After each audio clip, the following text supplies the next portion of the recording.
श्री शिवलोती महाराज की जय। श्री शिवलोती महाराज जी द्वारा वर्ष 1994 में की गई चार धाम यात्रा के पहले भाग में हमने पेहवा, हरिद्वार तथा नैमिषारण्य की यात्रा के कुछ अंश आप सभी के साथ साझा किए थे। इस यात्रा के दूसरे भाग में आज हम आपको महाराज जी के द्वारा की गई अयोध्या तथा चित्रकूट की यात्रा के मुख्य अंशों को दिखा रहे हैं। अयोध्या की गणना भारत में स्थित सप्तपुरियों में की जाती है तथा भारत के प्राचीनतम नगरों में से एक है, जो कि महाराज दशरथ की राजधानी तथा भगवान श्री राम का जन्म स्थान है। यात्रा के अगले चरण में महाराज जी ने इस पवित्र शहर के मुख्य स्थानों के दर्शन किए थे।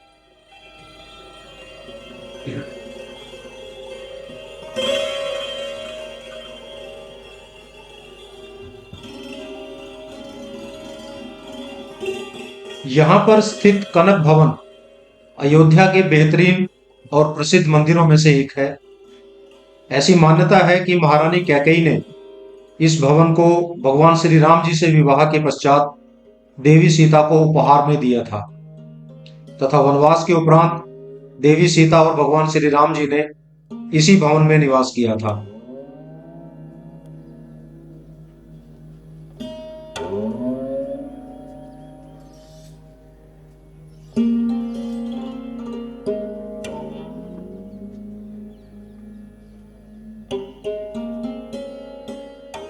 अयोध्या में एक अन्य प्रमुख स्थान चार धाम मंदिर भी है।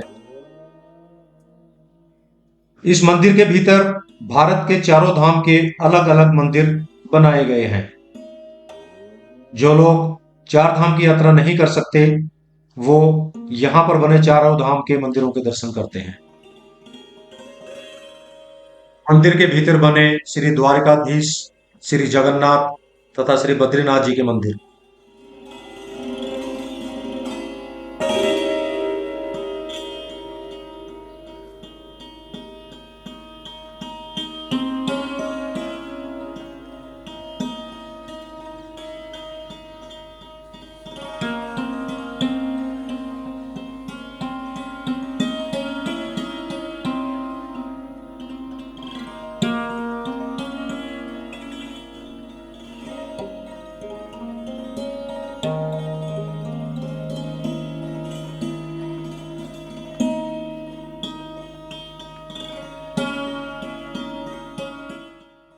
यहाँ के प्रमुख स्थानों में श्री वाल्मीकि रामायण मंदिर भी एक है।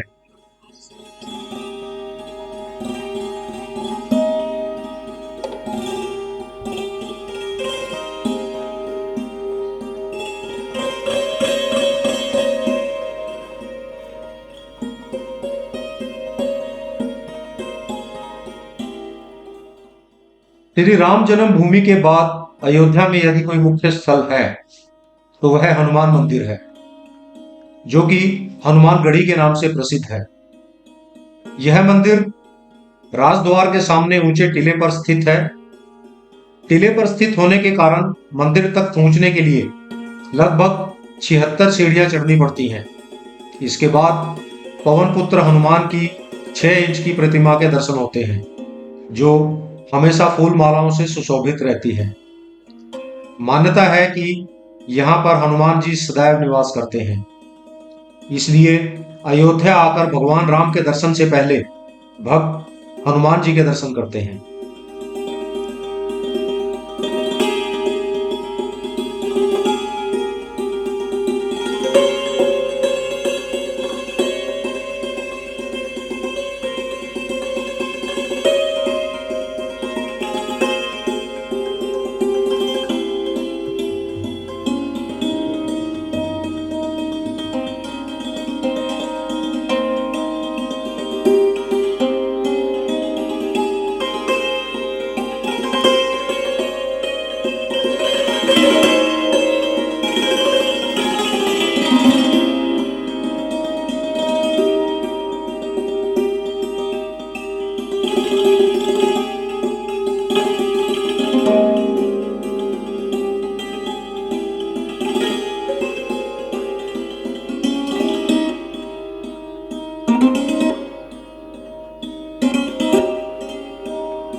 महाराज जी ने यह यात्रा वर्ष 1994 में की थी। और जैसा कि हम सभी जानते हैं कि वर्ष 1992 में बाबरी मस्जिद को डिमोलिश किया गया था।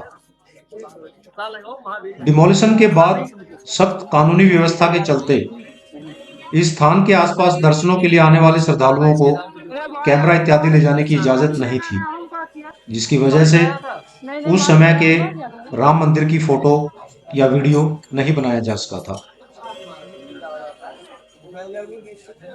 अयोध्या शहर सरयू नदी के किनारे पर बसा हुआ है। सरयू नदी को भी भारत की पवित्र नदियों में गिना जाता है। कुछ लोग इसे राम गंगा भी कहते हैं। सरयू नदी का उद्गम स्थल मानसरोवर है, जो कि नेपाल के रास्ते कपकोट होते हुए अयोध्या पहुंचती है। नेपाल में इस नदी को काली नदी के नाम से जाना जाता है तथा यह नदी एक तरह से भारत तथा नेपाल की प्राकृतिक सीमा भी कहलाती है। कपकोट के समीप भारत में प्रवेश करते ही इसका नाम सरयू हो जाता है। इस नदी का उल्लेख रामायण में भी मिलता है। ऐसा लिखा गया है कि ऋषि विश्वामित्र के साथ शिक्षा के लिए जाते समय भगवान श्री राम ने भी इस नदी को नाव के द्वारा पार किया था।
और मनु और शत्रुपा के जब अयोध्या बसाई गई, उस समय से सरजू जी यहाँ पर कोई नदी नहीं था।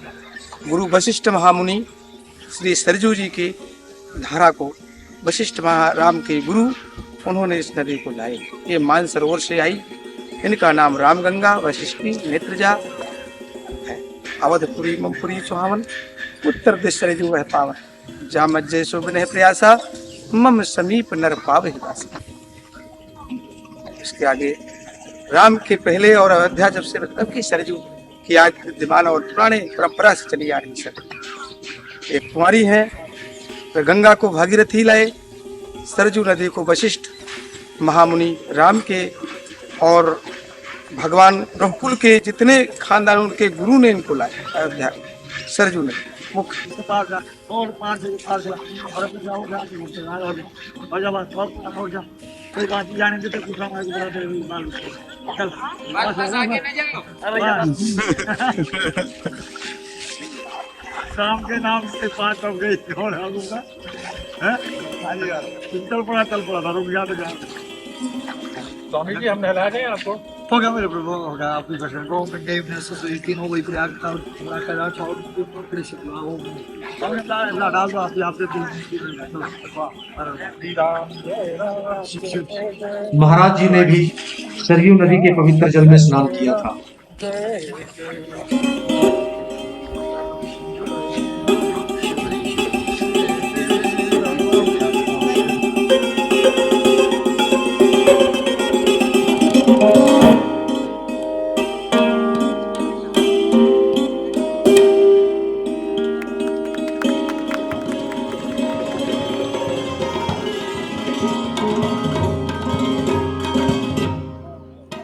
स्नान के पश्चात महाराज जी ने नदी के किनारे पर विराजमान शिवलिंग पर जल चढ़ाकर अपनी पूजा अर्चना की।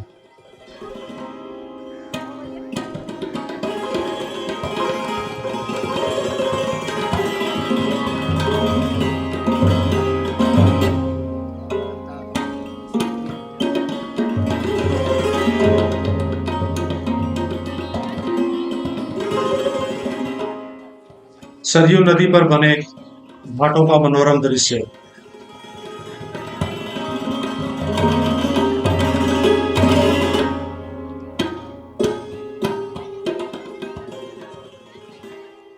वर्ष 1994 के मुकाबले आज अयोध्या का पूरा ढांचा ही बदल गया है। इतने वर्षों के पश्चात श्री राम जन्मभूमि पर एक भव्य राम मंदिर का निर्माण किया गया। इस समय अयोध्या की यात्रा करने का एक अलग ही आनंद है।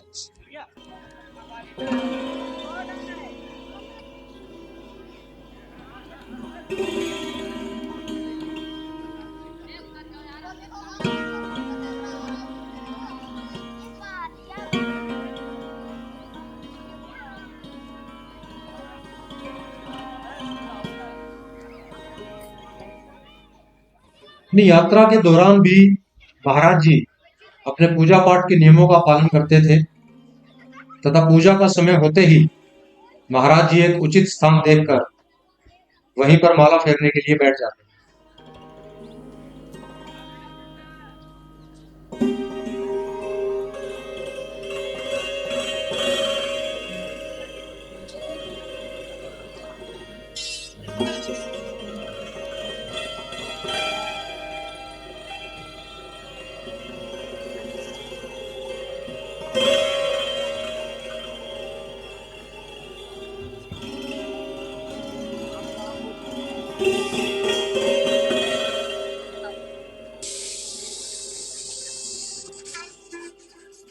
अयोध्या के बाद यात्रा का अगला पड़ाव चित्रकूट था।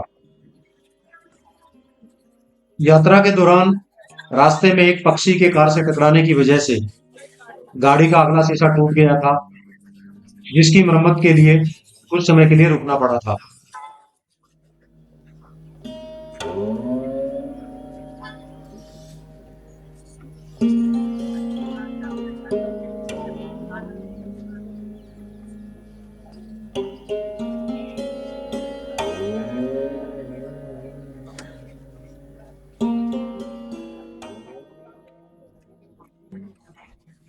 गाड़ी की मरम्मत होने के बाद ही आगे की यात्रा शुरू की जा सकी।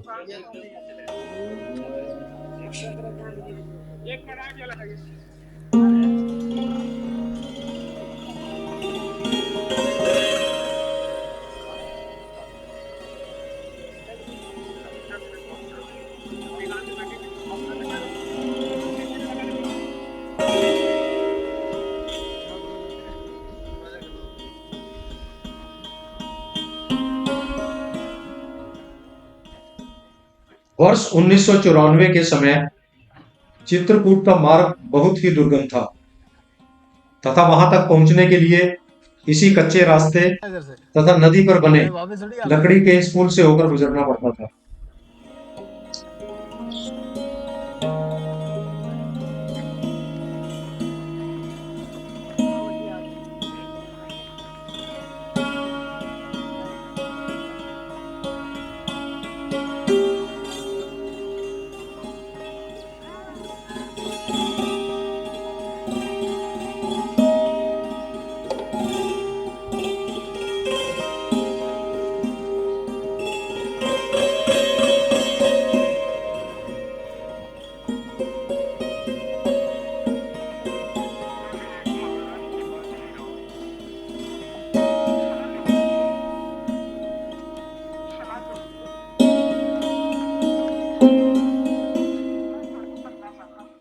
चित्रकूट धाम भारत के सबसे प्राचीन तीर्थ स्थलों में से एक है, जिसे संतों की नगरी भी कहा जाता है।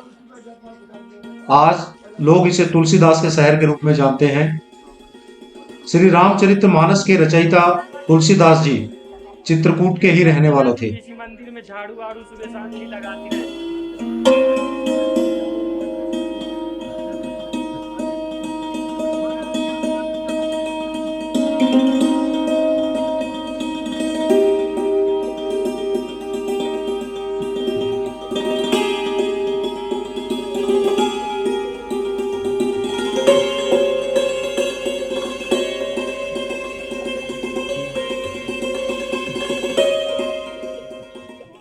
जैसा कि हम देख पा रहे हैं, शहर के अंदर की गलियां भी काफी तंग थी।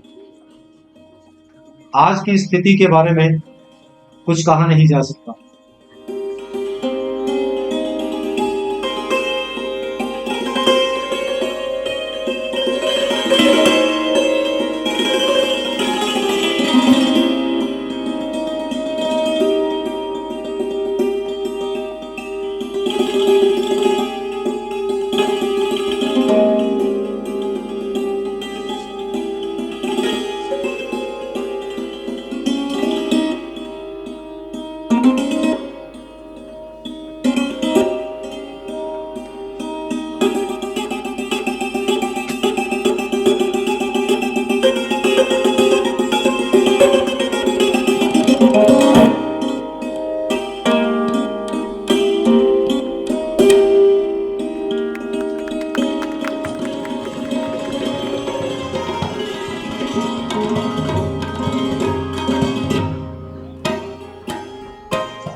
कच्चा पहले मकान था, तुलसीदास जी के पिता का नाम है। फिर ये गुरु में ऐसा होता है कि घर के गृहस्थी के अधिकारी शिष्य होते हैं। लड़के बच्चे थे नहीं तुलसीदास महाराज जी के, और काफ़ी शिष्य होते हैं। ये नहीं मालूम किसे दे दिया जाए। तो इनके ऐसा होता है कि ये जो प्रथम शिष्य घर गृहस्थी संभालने के लायक है तो प्रथम शिष्य, नहीं तो दूसरे को, दूसरे नहीं हो तो तीसरे को, ऐसा होता है। तो इनके प्रथम शिष्य गणपत रामदास जी थे। तो ये जब शरीर त्यागन किया था श्रृंगार पे, तो इनकी रामचरितमानस कमंडल खड़ामू आदि लेकर आए। यहाँ बताए स्वामी जी वैकुंठ वासी हो गए।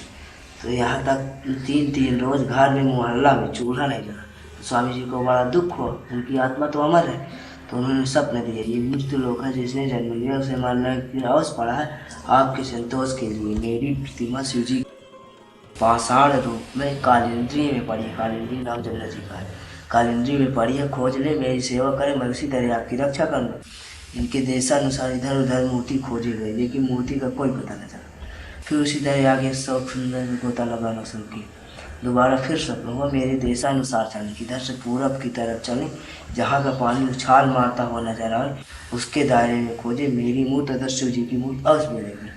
फिर ये बताया था इस पूरब की तरफ, इस किनारे की उस किनारे की बीच में, ये नहीं बताया था। तो इस किनारे से लेकर उस किनारे तक नावें लगा के पूरब की तरफ ढीली। तो इसी पार 1 किलोमीटर हथिया कुंड घाट है, काफ़ी गहरा है, वहाँ की गहराई का अंत नहीं है।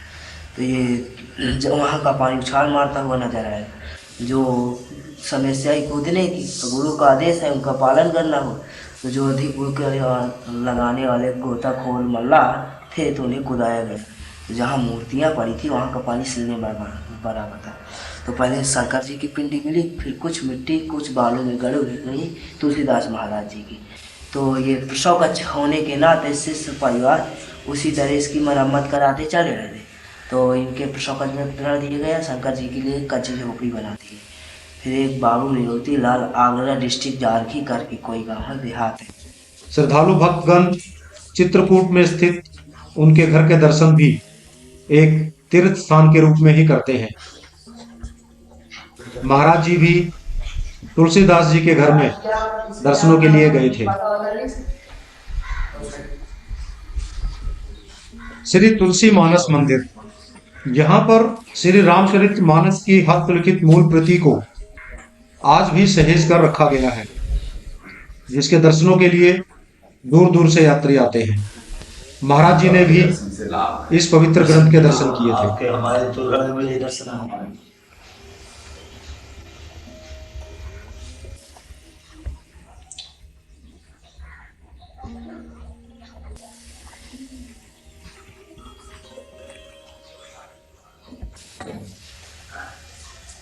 ये गोस्वामी तुलसीदास महाराज की हाथ की लिखी थी। ये 419 वर्षों का लिखा है और सिर्फ एक काम बचा है, बाकी क्या अयोध्या का।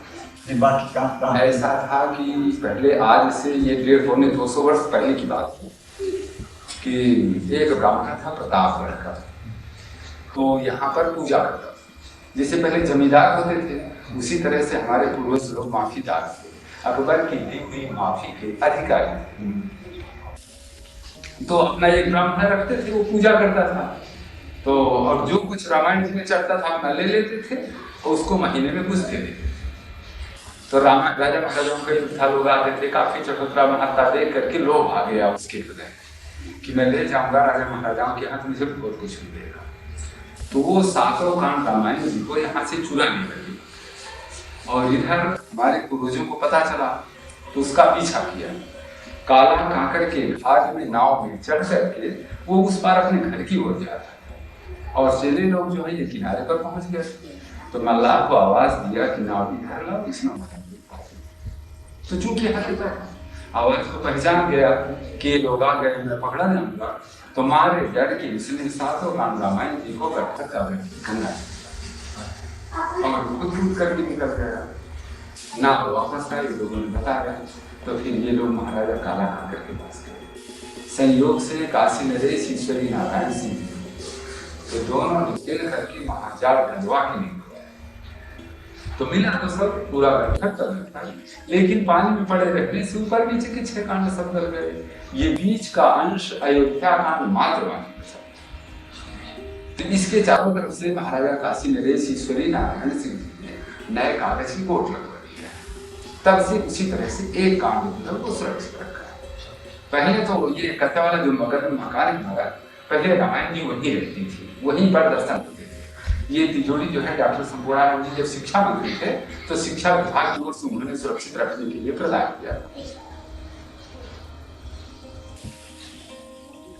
श्री राम।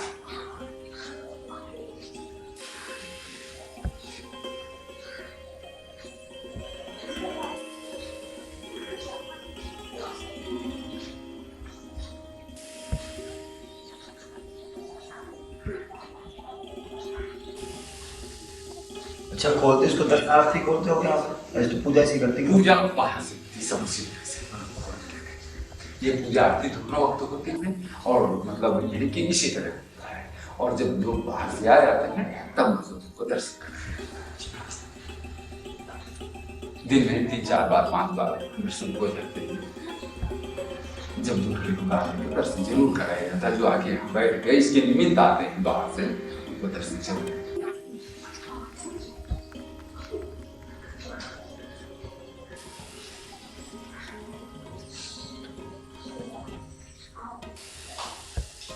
ये 419 वर्षों का लेख हो गया। 2 साल 7 महीने 26 दिन में रामचरितमानस जो है वो पूरी हुई है। अयोध्या जी से लिखना शुरू किया है, घूमते फिरते हर जगह लिखा है। काशी में समापन हुआ। जो शुरू ऐसे किया था? नहीं, शुरू तो अयोध्या से किया है। अयोध्या कांड का कुछ अंश जो है वो यहाँ लिखा गया है।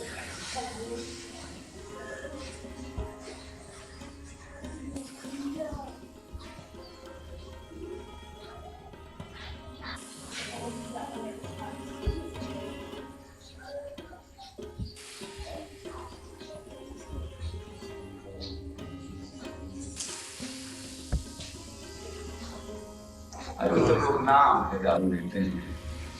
करोड़ी में कसौली का कौन कौन?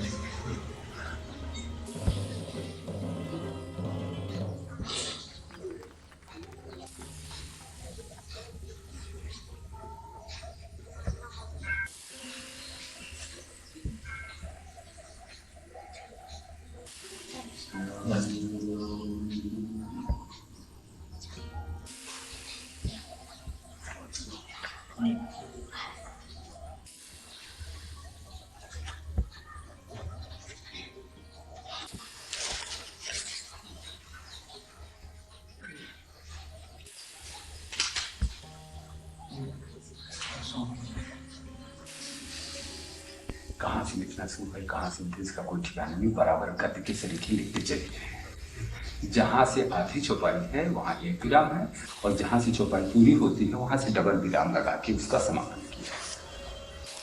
ये पहले का रा है, ये घा है, पीछे वाली लाइन से जोड़ के बना है। दोहा है ऐसे इधर से आ रहा है। रघुकुल जनम राम अनुग जगु जात, साजी सरासनु सायहु माता। मतलब ये मूल है ना, रामचरितमानस तो हिंदी में लिखा गया है, संस्कृत में नहीं। संस्कृत में तो रामायण है, ये रामचरितमानस है। तुलसीदास जी ने रामचरितमानस लिखा, हिंदी में लिखा। लिपि का अंतर है, 4 सुवर्ष के अक्षरों में और अक्ष में परिवर्तन है थोड़ा बहुत।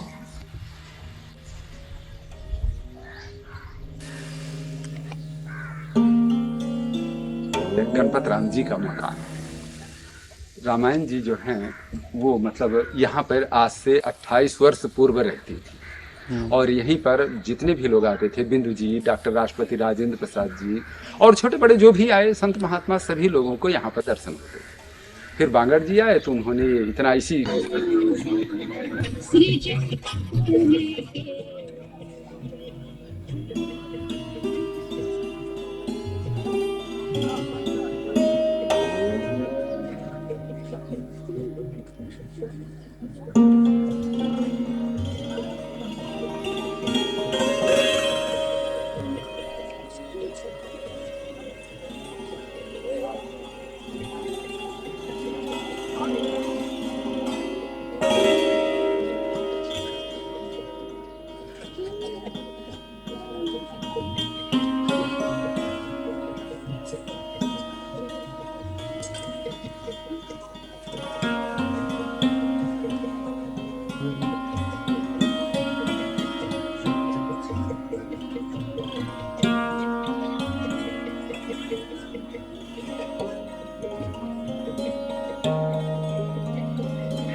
राघव प्रयाग घाट तथा राम घाट चित्रकूट के 2 प्रसिद्ध घाट हैं।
यहाँ पर आने वाले श्रद्धालु यात्रीगण अपने धार्मिक अनुष्ठानों को भी पूरा करते हैं।